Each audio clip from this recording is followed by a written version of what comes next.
Comment créer le business plan de sa startup?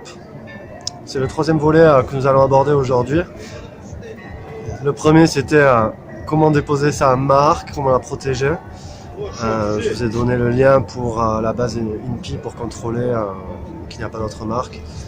Et il y a un lien aussi pour déposer sa marque. Ensuite, on a vu combien de temps faut-il pour créer son entreprise, ni trop peu, ni pas assez. Et aujourd'hui, nous allons voir le business plan. Le business plan, ça s'articule autour de 5 axes. Après, il y a des business plans qui se font sur une seule page, mais c'est vraiment sérieux. Est-ce qu'on peut présenter ça à des partenaires? C'est peut-être un peu léger.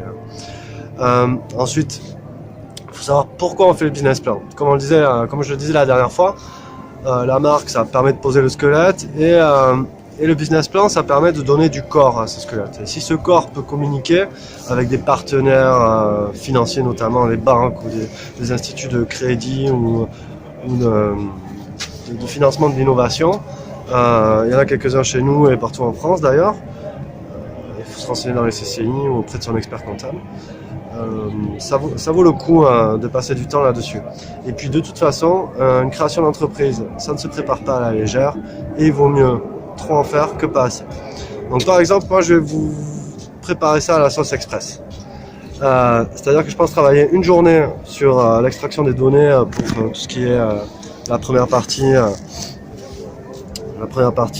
produit et marché. De toute façon, vous avez ça, il n'y a que vous qui pouvez le faire. Et dans un deuxième temps, il faudra aller voir l'expert comptable pour tout ce qui est coût et chiffre d'affaires prévisionnel. Ça, c'est par rapport à vos objectifs de base. Et il va vous donner tout ce qui est taxes et tout ça. Moi, j'ai un expert comptable, Damien Touan de la Sofico à Anglet, qui a une offre pour les créateurs d'entreprise. Du coup, ça va pas coûter trop cher et ça vous permettra d'avoir quelque chose de sérieux. Le tout, ça va être de respecter le timing. Moi, j'ai une dizaine de jours pour préparer tout ça. Pour tout ce qui est produits et marché, il n'y a pas de souci, ça va sortir. Ensuite, j'ai des outils pour ça. C'est mon travail de SEO, de sonder le marché, de voir le volume de requêtes et d'aller chercher des données sur Internet. La deuxième partie, c'est comment on le market, comment on le commercialise.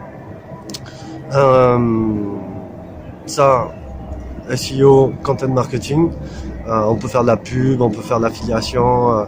Moi, je vais prendre tout ça en compte pour mon lancement. La troisième partie, c'est tout ce qui est coût, chiffre d'affaires, seuil de rentabilité. C'est là où vous avez besoin de l'aide de votre expert comptable. Ainsi que pour la cinquième partie qui constitue un montage juridique et financier.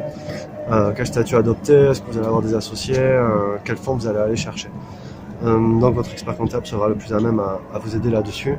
Donc moi je vais passer une journée pour remplir tout ce qui est produits, études de marché, commercialisation et je vais établir les chiffres d'affaires prévisionnels ainsi que mes coûts afin d'aller voir le comptable ensuite et lui faire perdre le moins de temps, lui faire passer le moins de temps possible sur mon projet.